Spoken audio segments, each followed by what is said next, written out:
car namin. So yesterday nasiraan kami, 'di ba? And ngayon naman ganito. Bebo!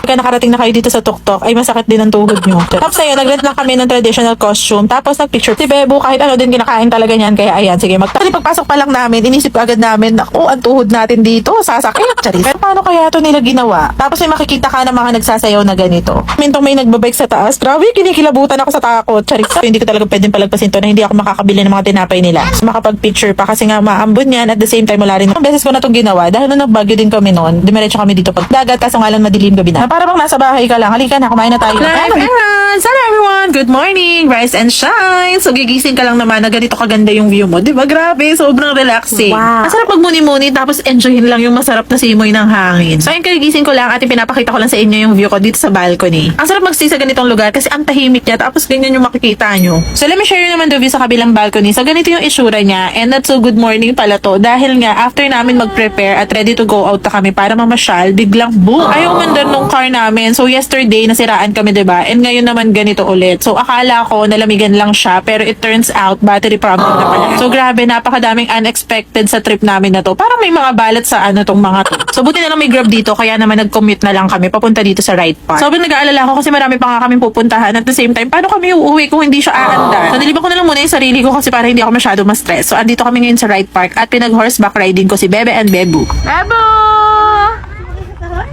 So after nga umakita kami dito sa stairs, tapos ayan, nag-picture muna kami. At sigurado ako kapag nakarating na kayo dito sa tuktok, ay masakit din ang tuhod nyo. Tapos ayun, nag-rent lang kami ng traditional costume, tapos nag-picture-picture ulit. So naglakad-lakad lang kami at nandito pa rin to sa may right park. And ito nga pala yung pool of pines sa tinatawag nila or yung fountain. Isa din talaga to sa tourist spot dito sa Baguio. Tapos ayan, kapag nilakad nyo yan at dinire-diretso nyo, dito na yan sa Maida Mansion. So ayan, di ba, matatanaw nyo lang siya. So bago tayo tumawid, nag-strawberry taho muna tayo dahil di natin to pwedeng palagpasin kapag nandito tayo sa Baguio. So ayan si Bebo, kahit ano din kinakain talaga niyan. Kaya ayan, sige, magtaho ka din, Bebo, at ang sarap-sarap ng strawberry, di ba? So ayan, tumawid lang kami at nandito na kami sa Maida Mansion. Isa din talaga to sa dinadayo dito, kaya naman ayan, dito lang kayo makakapag-picture sa labas. So nag-book na ako ulit ng Grab pabalik na sa may accommodation namin. So maya-maya nga dumating na rin naman yung delivery. So ito yung binili namin na battery. Grabe, sobrang layo pa ng pinanggalingan dito. Dahil dito sa Baguio ay walang mabilihan. So after namin kumain, mag-asikaso, and then okay na rin naman yung car, kaya naman paalis na kami ulit. On the way na kami ngayon dahil pupunta kami sa Igorot Stone Kingdom. So nag-park lang kami sa tapat niyan, tapos ayan, naglakad na kami, and pagpasok namin dito, bumili na rin naman muna kami ng ticket. Actually, pagpasok pa lang namin, inisip agad namin na, ang tuhod natin dito, sasakit. Charis. Pero tingnan nyo kung gaano kaganda yung view dito. Parang nasa isang castle na mapapawaw ka talaga. Isa din to sa trending spot kapag magbabagyo kayo. Kapag nakita mo nga ito, mapapasabi ka na, paano kaya ito nila ginawa? Tapos may makikita ka ng mga nagsasayaw na ganito.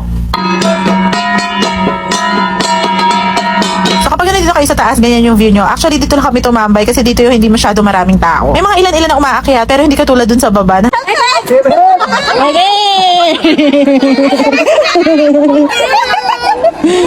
So ayan, nakihuray lang ako sa kanila pero di ko talaga sila kilala. Ayan lang, tumambay lang kami dito tapos nagpapalamig, nagpapahangin. Tapos ayan, nagmamasid-masid lang. So bawat corner nga mapapapicture ka talaga sa ganda ng vibes. Actually, huwag nandito kayo sa tuktok, nakakatamad ng bumaba. Tapos nakita namin tong may nagbabike sa taas. Grabe, kinikilabutan ako sa takot. Charik. So ayan, bumaba na nga kami. Tapos nanood kami namang sumasayaw. Tapos tingnan niyo si Bebu.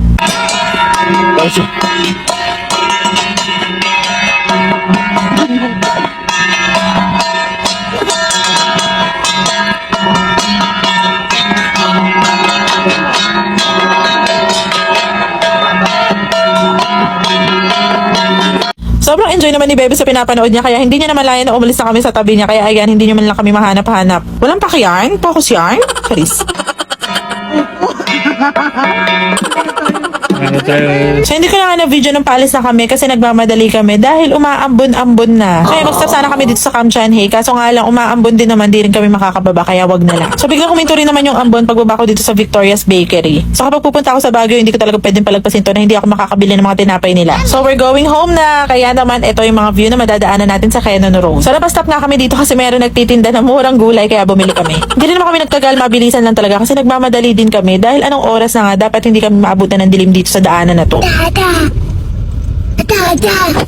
At nadaanan na nga namin tong Lion's Head. Di na kami bumaba para makapag-picture pa kasi nga maambon yan. At the same time, wala rin naman parkingan dito. Kaya ayan, kaway-kaway na lang kayo dyan. Magbabay na kayo. Charis. And habang bababa kami ngayon, habang nasa road, hindi ko talaga maiwasan na mag-look back sa lahat ng memories from this trip. From the cold weather, super peaceful ng view, good food, hanggang sa mga random moments. There's really something about this place talaga dahil it brings you peace and comfort. At the same time, if therapy was a place, it would always be Baguio. And kaya naman kahit medyo magastos talaga ang Baguio trip mo, super worth it talaga. Dahil naniniwala kang lahat naman ng nagastos mo ay babalik din naman. So ito na nga, this is it. It's time to say goodbye for now, but surely be back again and again. Sobrang binabalik-balikan ko talaga tong bag. Pagbaba namin ng Quezon Road, nagpagasolina na muna kami kasi dumiretso kami dito sa may Kabsat sa La Union. Para pangalawang beses ko na itong ginawa dahil nung nag-Baguio din kami noon, dumiretso kami dito pag pauwi na. Pero syempre gusto ko nga ma-experience si mother kaya naman dinala ko siya dito. So nag-order na nga muna kami ng food, sakto late dinner na namin to kaya naman sobrang gutom na kami. So while waiting for the food, pumesto muna kami dito para mapakita ko sa kanila o matanaw nila na ganito yung view pag dito sila pumesto. Kita nila ang dagat kaso nga lang madilim gabi na. Para bang nasa bahay ka lang. Halika na, kumain na tayo. Ayan, nandito na siya. Kaya naman let's eat na. So nag-order lang kami ng kare-kare, chicken, and ano pa ba to, mango shake and sisig. And that's it. That's all our Atok/Baguio/LU birthday surprise trip for my mother. So yun lang guys. Thank you for watching. Till next time. Bye! See you on the next one.